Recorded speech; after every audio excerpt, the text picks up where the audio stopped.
And speaking of discourse, imagine if there was a country where extremists, radicals, separatists would dictate the actions of a government and the actions of a police. That has unfortunately happened, and of all places, it has happened in the UK. On Sunday night, masked pro-Khalistan goons entered the Harrow View Cinema in West London, raising slogans and disrupting the film show. The reason? The movie hall was screening Kangana Ranaut's Emergency, which some extremist groups have branded anti-Sikh. The worst part was that far from stopping these goons, the cinema hall called off the screening itself, even as those who had assembled to watch the film, who had paid for the film, were intimidated. Indian government!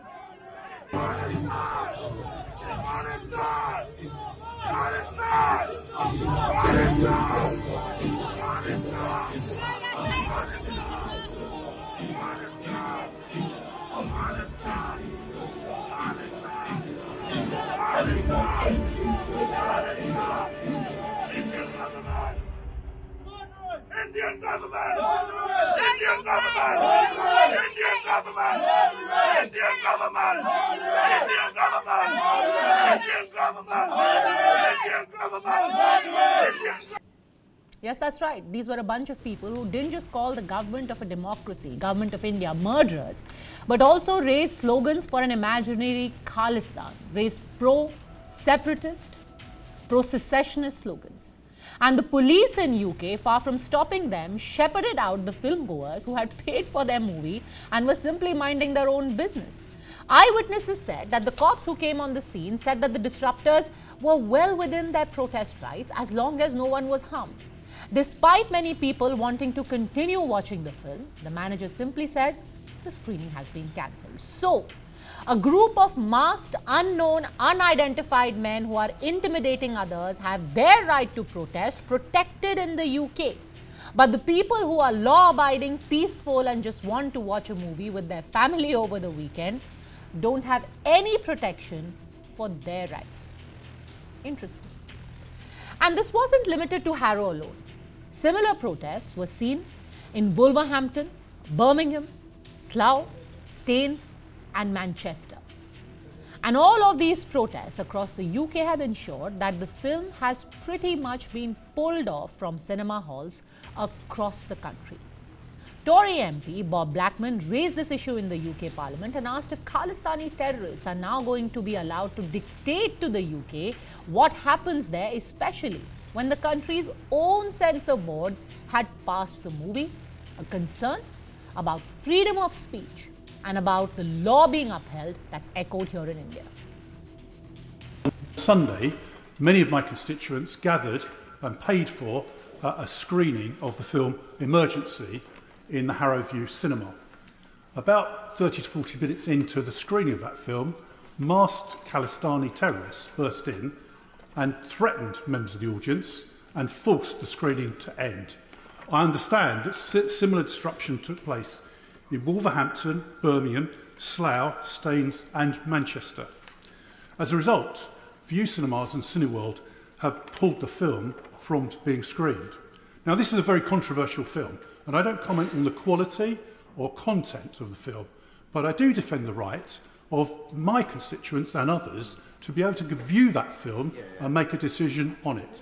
And we have also seen several reports on how the film Emergency, which was being screened in several halls, was being obstructed.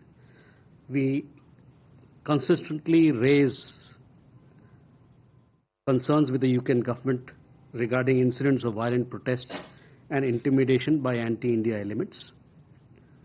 Freedom of speech and expression cannot be applied selectively, and those obstructing it must be held accountable.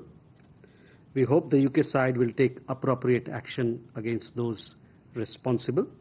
Our mission, that is our High Commission in London, remains in touch, in regular communication with our community members for their safety and welfare. So we expect the UK side to take strong, appropriate action in this matter. Mind you, in November last year, Keir Starmer had faced considerable criticism when he seemed to be opening the door for an Islamophobia law. When asked in the Commons by the Labour MP Tahir Ali if he would commit to prohibiting the desecration of all religious texts and the prophets of Abrahamic religions, Starmer hedged his bets. He responded by maintaining that his government was committed to tackling all types of hatred, including Islamophobia in all its forms. At that time, free speech advocates asked whether he is kowtowing to fundamentalists, but clearly those standards are different for different people. So finally, here are 5 questions for Keir Starmer and the UK government. How can interrupting a film screening and intimidating people within a theatre and raising separatist slogans be covered under the right to protest? How can masked goons enjoy freedom to protest, but law-abiding citizens who are simply watching a movie? Yes, they were watching Emergency. Yes, it may be a controversial movie, but don't they have the freedom to watch what they like without being attacked? Why have theatres in the UK pulled off the film Emergency? Isn't it the duty of the state to protect the theatres, the people who are in the theatres, in the face of such intimidation and threats from Khalistani radicals? How many people, by the way, have been arrested for storming and disrupting these film screenings? Isn't that against the law in UK? And finally, how can you have different standards for free speech? Is this freedom of speech extended to those who abuse India, who attack film goers, who burst inside a theatre, raise separatist slogans, but the freedom of speech is not extended to a filmmaker who has got a go-ahead from your censor board to make that film and to screen that film in the UK? We're still waiting for answers.